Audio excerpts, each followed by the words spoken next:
Good morning, Scott here, known as Cantaloupe to some online, and I'm bringing a video to you on a subject that's interesting to me. It might be of interest to you or someone you know, and I want to start this video with a review of why I make videos in general.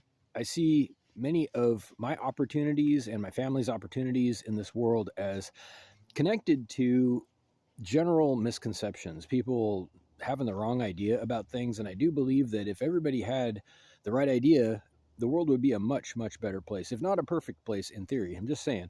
So I aim to disambiguate and share the objective truth as I see it. You may or may not agree with it, but I think I'm right more often than not, hopefully. So anyway, in this video, I want to talk about something specific in that same vein, and that subject is the division of love.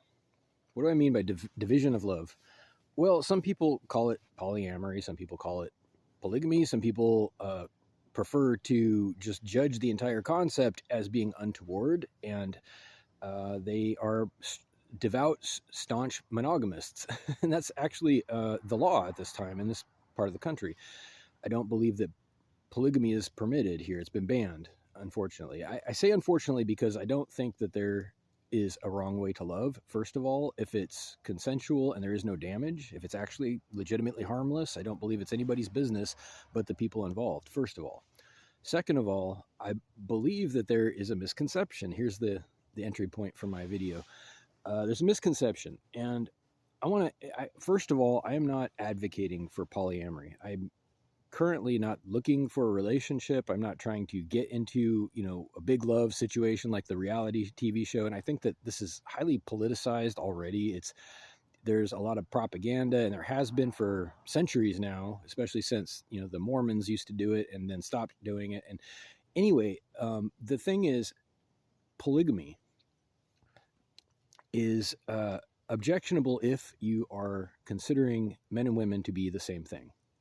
And this is a biological fact. Hear me out. So there is something called a conflict of interest, potentially, where if in terms of biology and evolution and stability of families, a person does something that is contradictory to a healthy way of life, like in a measurable way, that would be a conflict of interest for the family, for the success of the species in general. And we, as a species, have developed instincts to identify some of these things.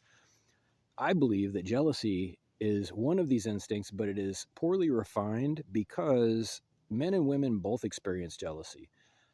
And I think that it's because gender isn't decided on the same level. Like when a person is forming in the womb, so to speak, in terms of biological development, gender is decided separately from the instincts. So we kind of all get a package of instincts that are just basic human instincts. And jealousy is in that package, and it doesn't care what gender you are. It doesn't care who you develop into. Survival, the basic package that most of us are very familiar with.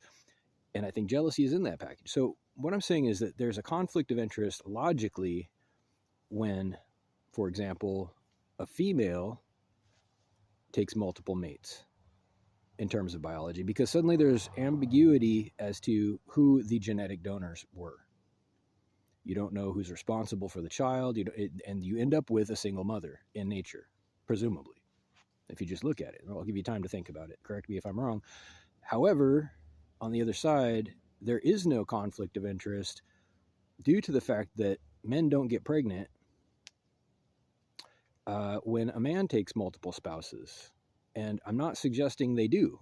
Okay, so I can see all the women gouging their eyes out in this video. Here's the thing. There's a logical difference, is all I'm saying. There's a biological conflict of interest when a woman takes multiple spouses. There is not, however, a biological conflict of interest when a man takes multiple spouses. This is significant, and it's due to the fact that men don't get pregnant and women do. If a man were to carry the baby for 9 months, there would be no question about who the father was. This is just a fact of physiology. It's due to the physical differences between men and women in reproduction. So, in conclusion, this won't be a long video. The fact that there is a conflict of interest when women do that explains a few things in terms of instincts, in terms of general feelings about protection towards women, about the treatment of parents towards their children, boys and girls, treating them differently. Well, there's a reason for that, and it's instinctive. It's instinctive because there's a lopsided conflict of interest potentially. And I think people need to understand this. Before you make your decision, at least be informed, at least understand what you're dealing with and make the right choice. Understand that men and women are different physiologically, especially when reproduction is concerned. They have to be. It doesn't work any other way for human beings. So reach out if you like with questions or comments to whitehotrobot@gmail.com. Thank you.